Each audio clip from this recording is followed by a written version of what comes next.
ভাইজান আমি তো স্বপ্নে আসতেছি, স্বপ্নে দেখতেছি আমি বিরাট বড় নায়িকা হয়ে গেছি গা, সুপারস্টার নায়িকা।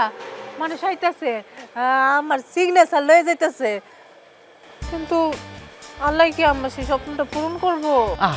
কেন পূরণ করবে না? শোনো, তোমার চেষ্টা ও প্রতিবাদ দুটাই আছে। মনে করো আমি আজকেও খালি যে বিচিতে গেছি তা কিন্তু না, আমি যাইয়ে দেখছি কি তোমার সেখানে নায়িকা শাপলা শাকিলা, তারপর পারভিন শেফালি সবাই শুটিং করতে আছে, বুঝলো? আমাকে দেখে সবাই দাঁড়াইয়া আমাকে যাইয়া আমার সাথে এভাবে সেলফি করছে, সেলফি সেলফি সেলফি। পরে আমি তাদেরকে বলছি একটা কথা, আই এম হ্যাপি।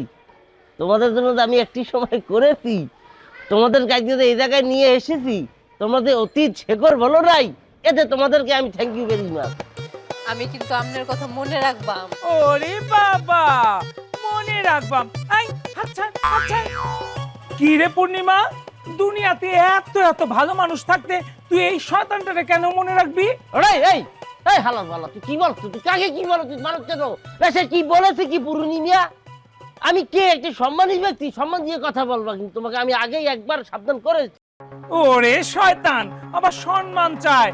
এই শোনো, আমি মানুষকে ঠিকই সম্মান দিতে জানি, কিন্তু তাদের দেহটা শুধু মানুষের মতো আর ভিতরে শয়তানি বুদ্ধি, তাদের আমি সম্মান দিতে জানি না। এই সালমান, এই চুপ করবি তুই? তোর নামে কইছি আমার দোকানে আশেপাশে আসবি না। ভেন্ডিস পোলাই তো মনে হয় একটা আলাদা উলা কেরফার লাগাই দিবে। না, আগে ভাগে কাটতে পড়ি, পূর্ণিমারে পরেও ম্যানেজ করা যাইবে। ভাইজান খানে গেলেন কেন?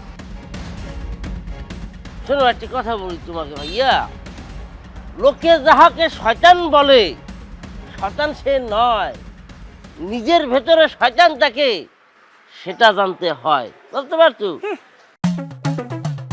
তুমি আজকে আপকামিং হিট নাই গিয়া পূর্ণিমার সামনে আমাকে অপমান করছো।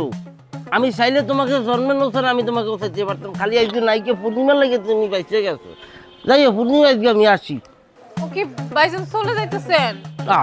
জানি না আমি কে, আছি ঠাট মহাব্যস্ত একটা পাবলিক। আমি ওই কি, ওই কলিকাতা থেকে আমার একটি ছোট ভাই, সে কলিকাতা ফিল্ম ইন্ডাস্ট্রিতে অনেকদিন চেষ্টা করছে, নায়িকার লাগিয়ে পারে নাই, পর আমি তাকে দেখেছি, তার নাম হলো উচ্ছ্বাস। আমি বলছি ভাইয়া তোমাকে ওই জায়গায় নায়ক হিসেবে নাই নাই, সমস্যা নাই, তোমাকে আমি আমাদের ঢাকার ফিল্মে আমি ভিলেন হিসেবে তোমাকে নিযুক্ত করাই দিব। সে আসতেছে, তো তাকে আমি রিসিভ করবো, তার সাথে আমার একটু গল্পই ঠিক আছে। আর ওই থেকে আজকে হলে তো তোমার ওই একটি হিট সিনেমা আছে, বুঝলো? তোমার বুকে আমি ওই টিকিট টিকিটের তো একটা ব্যাপার স্যাপার আছে, পরে তোমার সাথে কথা বলবো। মানে আবার আইছেন? দেখো দেখো কি করছে তোমার সামনে। আরে শয়তান যা, শয়তান একটা। কি রে সালমান, তুই এই লোকটা লাগে এরকম ব্যবহার করলে কেন? তোর না করছে আমারে নাইতে, তুই যা তো, তোর আমার সহ্য হইতেছে না।